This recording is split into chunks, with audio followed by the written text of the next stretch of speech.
এর 400 ভালো করে দেখো 4.00 হ্যাঁ 4.00 আচ্ছা এখানে কি কি বাটন আছে টিআর দিয়ে এটা প্রোগ্রামের বাটন প্রোগ্রাম এটা কি ইন্টারের বাটন ইন্টার এটা কি বাটন আপ আপ এটা কি ডাউন এটা কি সাইড সাইড মানে ধরো স্টপ আমি F00 তে আছি ঠিক আছে এখন কি আসছে পিআর দিতে চাপ দিছি পিআর দিতে চাপ দাও কি আসছে F0 ধরো F7 আসুক আর যাই আসুক যেটাই আসুক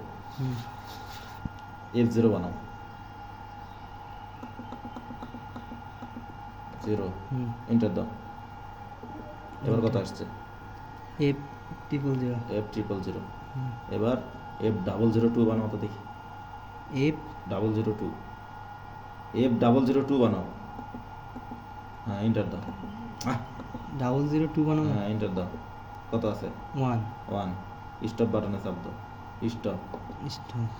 এখন 1 কি লাভ হচ্ছে হ্যাঁ লাভ হচ্ছে এবার আপ বাটনে চাপ দাও 2 বানাও দুইবার 2 বানাও এন্টার দাও এবার ওপেন বাটনে চাপ দাও চাপ দিয়ে ধরে থাকো খুলে গেছে আবার ক্লোজ বাটনে চাপ দাও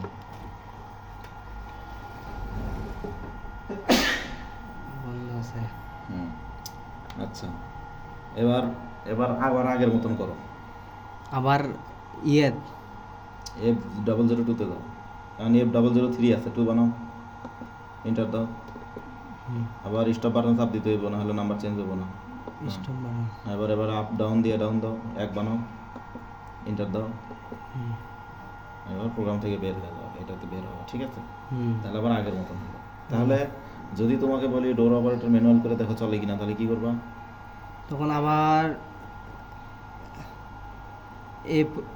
F0 করব প্রোগ্রামে চাপ দাও প্রোগ্রামে পিআরসি প্রোগ্রামে হ্যাঁ এন্টার দাও F0 তে ঢুকে এন্টার দিতে হবে দাও চাপ দাও ইন্টার হ্যাঁ এবার এটা 3 হয়তো করছিল সেজন্য আছে কিন্তু এখানে তো থাকবে কি F000 এটাকে F002 বানাতে হবে বানানোর পরে এন্টার দিতে হবে স্টপ বাটন চাপ দিতে হবে 2 বানাতে হবে এন্টার দিতে হবে আবার ব্যাকে যায় ওপেন ক্লোজ এরপর আবার আগের মতন করতে হলে আবার F0 তে ঢুকে আবার F0 তে প্রথমে কাতে ঢুকতে হবে F0 সেটাতে ঢুকে এন্টার দিতে হবে ঢোকার পরে সেটার আবার ফাংশন চলে আসবে F00